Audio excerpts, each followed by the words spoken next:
All right, I have this coast to coast front tine tiller. It has no spark, so that's the first thing we're going to start with. And I'm going to show you how to do it. It's a 5.5 horse Briggs & Stratton. So we're going to start with taking this cover off here.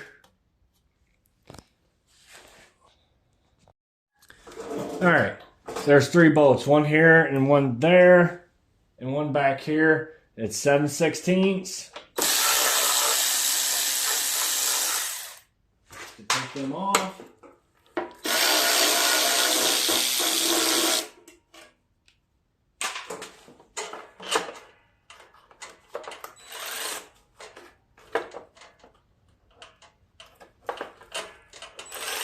That one's kind of difficult to get to.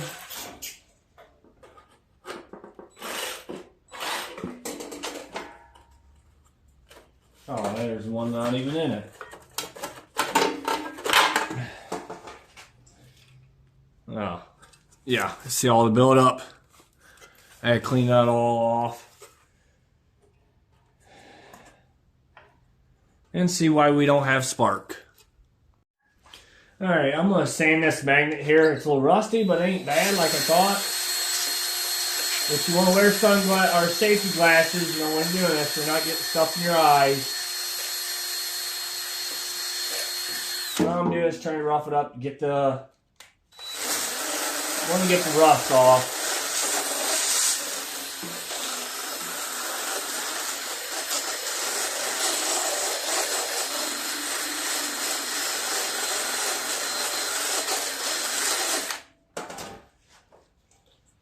Alright, I got that somewhat close.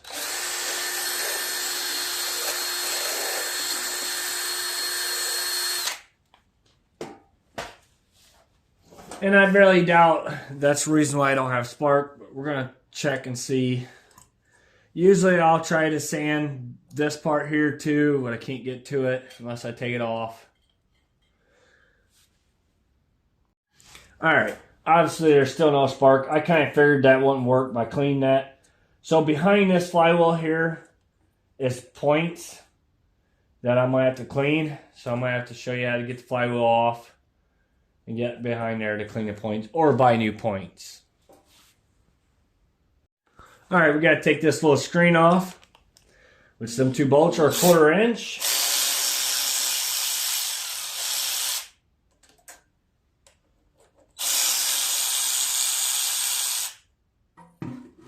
Take that off. Now there's a plate right here that's got balls in it that helps, that grabs to help your pull start. So I only took that apart because it needed to be oiled anyways.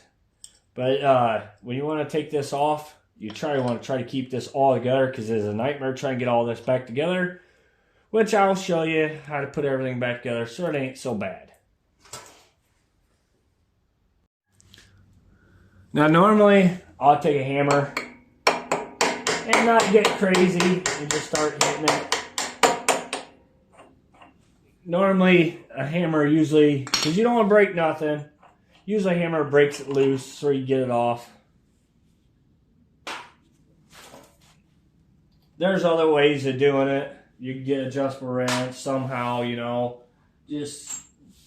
You break it, I mean, it's your own fault, you know. I mean, it's just one of those deals. You just got to be really gentle and careful. We're not breaking any wings or anything off. All right, and now the flywheel. To get it off, I usually just go down, tapping on it, and you see it just vibrated loose. And don't lose your keeper. And then we gotta take this off. Your points are back behind this shield right here. It's in a 1/4 inch.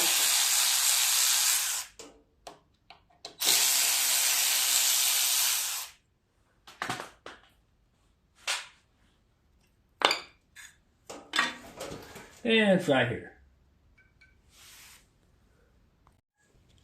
All right, I'm gonna lift this up. Don't be crazy with it. Just lift it up a little bit. Try to get it in there so we can sand it. Usually all what happens, it just gets rusty. So it don't want to work. Or it gets stuff built up in it.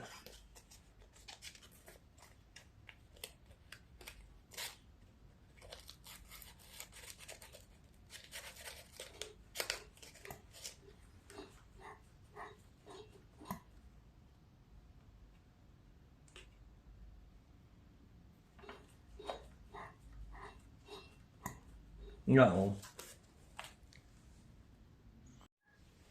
All right. I have the flywheel off. And I have the points sitting there. But when I spin it, this part isn't moving up and down like it's supposed to make spark. So, like I said in the first video, there's a valve stuck in here. So I'm wondering if that runs with the valve, and that's why that's moving. So I'm going to take the head off, see if we freed up the valve. If that doesn't fix it, it's pretty much junk then. But I was hoping to get it fixed. We're going to see. Right now, it doesn't cost me anything to try. All right, before I take the head bolts off, I usually try to mark one of them. That would be my starter. So I know, because I'll lay them down in a row, and that's where I'll put them in. So I know I don't mix them up, because usually there's shorter ones and there's longer ones. And it's a 1/2-inch socket.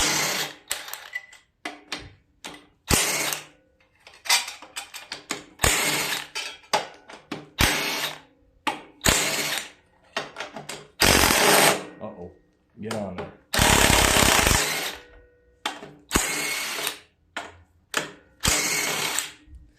All right, and when you pick it up, be careful you don't rip your head gasket.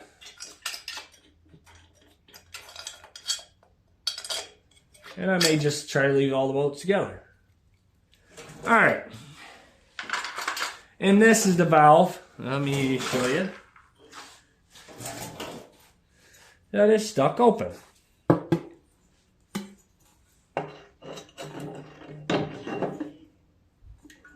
Trying to get my flywheel back on there so I can show you, so I can spin a little easier. As you can see, that one is stuck open. So we're going to try to get it freed up. And you know, the piston ain't scarred up or nothing. It's got some stuff in it, which we can clean that out.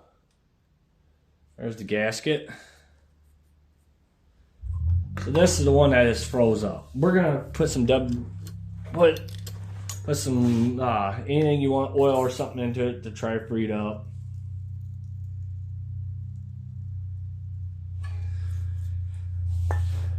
And this is because of letting them set. Again, when you let them set, this is what happens to them. And I'm hoping, because this valve's stuck, maybe that's why the points are not working right. If not, well, then I guess this is a junk motor. I got a piece of wood. I'm going to try and not tap that down. You don't want to be too crazy, because you don't want to be breaking nothing. It went down. So we're going to see if it comes back up. It should.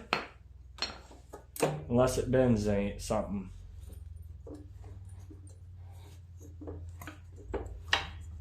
Uh-oh.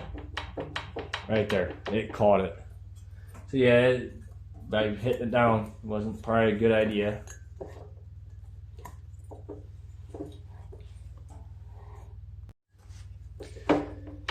And I'm just rocking it back and forth. And it finally freed up. I thought it wasn't going to go anywhere. Well, it didn't totally free up. As you see, it should automatically close like this one does. It still froze up. So we're going to take the board and beat it back down. We're just going to have to keep on playing with it. And like I said, I put oil down in it to oil it up. So hopefully it'll free itself eventually.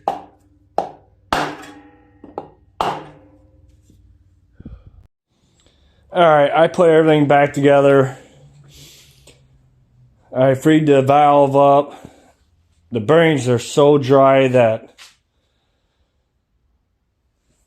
it probably won't even run. And if it does, the bearings probably just go out of it. So this thing's pretty well garbage. It's barely got any spark,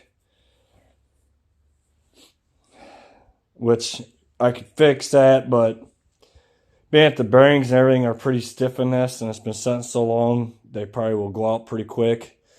So I'm calling this one as a failure. Thank you for watching. Please subscribe. At least now you know how to free up a valve.